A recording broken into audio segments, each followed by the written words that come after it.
朋友们，今天有哥们儿分享了一个视频，就是这几天发生的，就是有一个印度主持人和一群西方的学者和前政要，他们在激辩关于现在世界局势，起因呢就是中国，最终演变成了印度主持人舌战整个西方。我要把这个视频呢给大家转载一下，大约10几分钟。在转载之前，我先说1分钟。首先呢，从视频当中你们可以看到美国他们的霸权思维就达到了令人发指的程度。我有些时候就怀疑他们是有什么脸面继续信奉上帝的。第二，欧洲学者看起来是一如既往的软弱，这种软弱无能配得上他们现在的遭遇。第三，澳大利亚前总理一如既往的像他们国家一样表现的像美国的奴隶，而且他们还在引诱印度站队美国。他们想说我当棋子我不开心，但我没有办法，让印度也来当棋子，我内心可能会稍微平衡一些。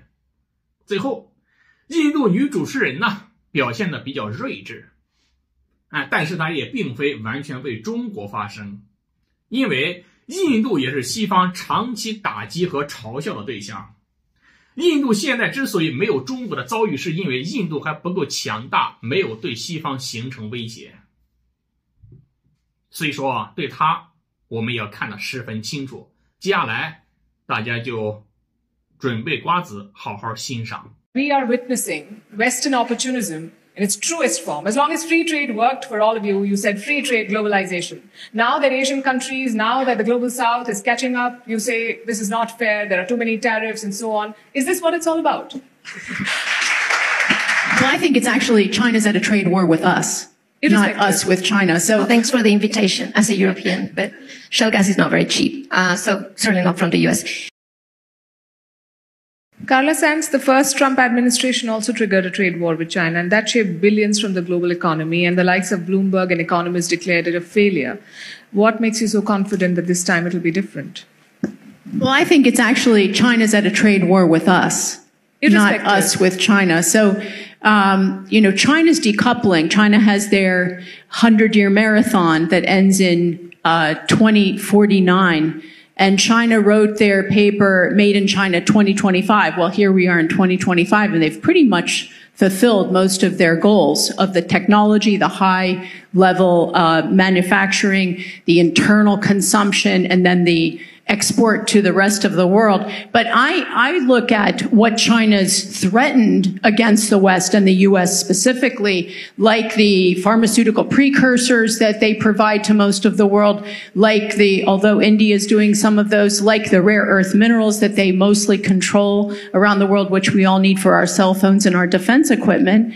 And then I look at the energy policy of most of our allies, but especially Europe, rich countries in the EU, how they're in the net zero, I would call it a religion of climate change that is an anti-human deindustrialization agenda. And I hope that Europe will wake up and understand that the green energy that they're promoting actually enriches China and hands them the control of their economy and the home heating and all the uses that they need energy for, transportation, and that they will embrace the basic bedrock of energy, which is oil and gas, which is coal, clean coal, nuclear, and not be afraid of nuclear, which is completely green. And I hope that Europe will pivot and work with Trump to increase their economies and get reliable, cheap energy available to all of their citizens and their industrial base, so that the deindustrialization happening among the engine of Europe will end, and we will share a better future together. That's what I hope that you will work with Trump. Alicia, thanks for the invitation as a European, but shale gas is not very cheap, So certainly not from the US. But let me go back to what Trump really wants. I'm sure you know better than me, but if I hear correctly, Trump wants reindustrialization. And that's fine. But the question I have is, can the US reshore everything it needs?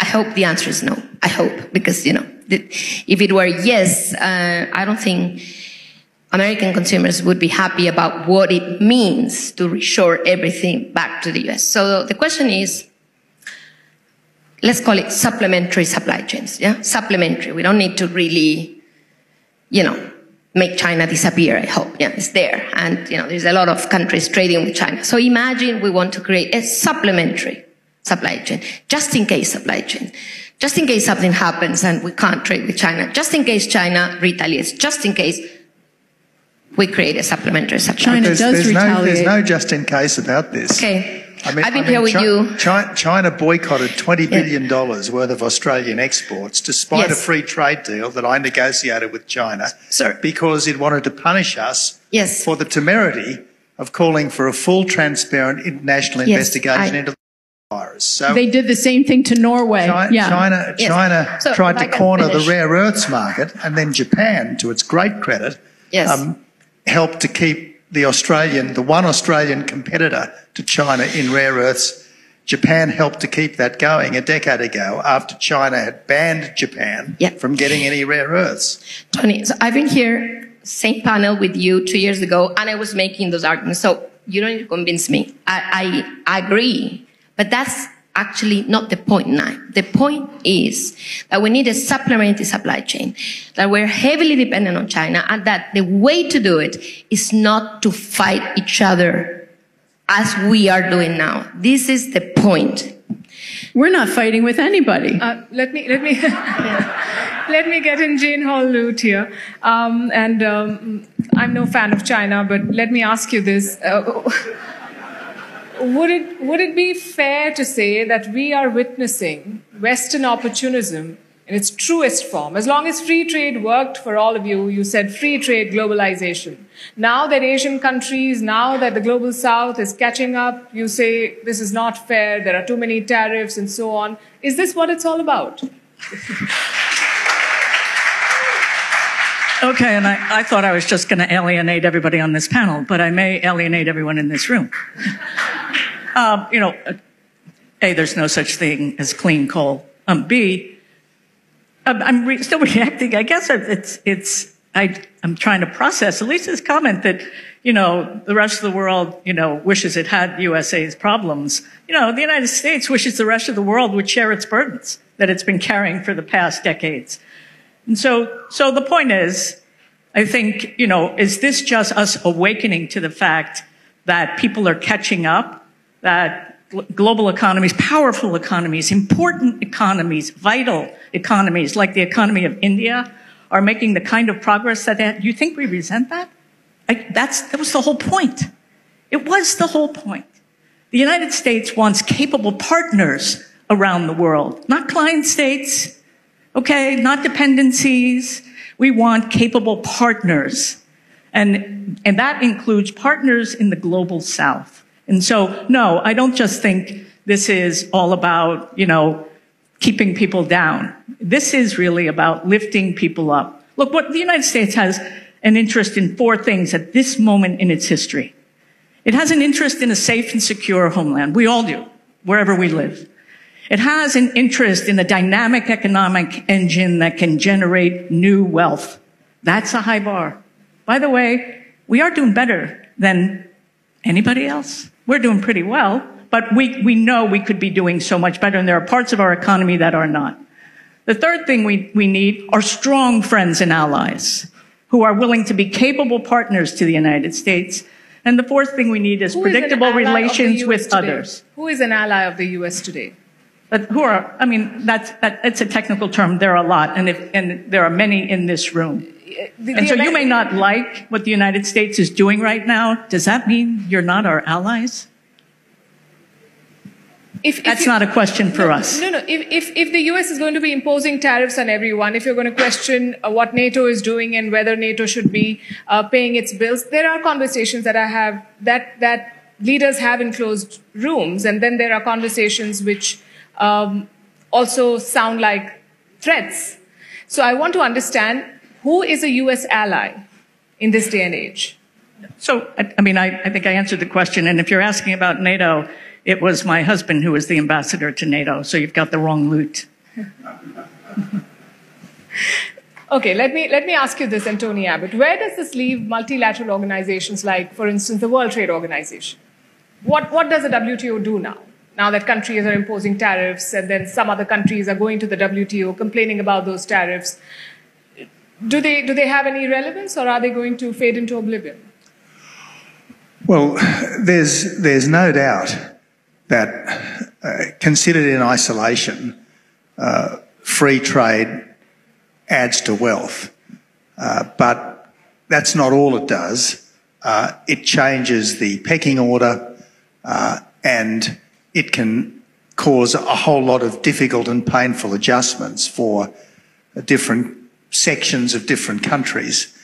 And this is where I think we've got to appreciate that maximising wealth is not the only objective. It's a very important objective, but it's not the only objective. And while personally I don't particularly like it when the American president talks about turning Canada into the 51st state and taking back Greenland, I can see what he's trying to do here. He is trying to let the rest of the world know that America has been paying a high price and a heavy burden to be the world's policeman, and it wants other countries to step up. And frankly, other countries should step up. I mean, India, for instance, should be a leader of the free world. It really should be. I mean, the great thing about India is that for 7 decades, often under enormous difficulties, India has preserved the rule of law and democracy, an absolutely admirable achievement. So why shouldn't India be, with the United States, a leader of the free world, as opposed to getting in with bad company at BRICS? I mean, why should India not step up and be a leading democracy as opposed to a junior partner to Russia and China? India is a leading democracy, and India is a member of the BRICS. Of course it is, but India could do so much more. For instance, I heard a suggestion at one of the sessions this morning that India might provide peacekeeping troops for Ukraine. That's fantastic, absolutely fantastic. If India is prepared to do more of that, well, I think that it would be making a wonderful contribution. It would be doing the sort of thing that America has been doing for 7 decades and hasn't received, I think, suitable recognition. India provides peacekeeping forces to a lot of countries that the Western press and the Western powers don't often talk about, and it is under the UN framework, as I'm sure you're aware, as against the Americans who, with their burden, end up entering Iraq and Afghanistan and elsewhere. But Iraq. Now, I mean, you're not going to defend the Taliban, surely. I mean, the Taliban was a monstrous regime, yes. An absolutely monstrous regime. They're back. They're worse than before. And look, it was to America's credit that the Taliban were gone, and frankly, it's a pity that President Biden cut and ran from Kabul and let the Taliban back. They're back with American weapons this time. But let me get in our Japanese friend here.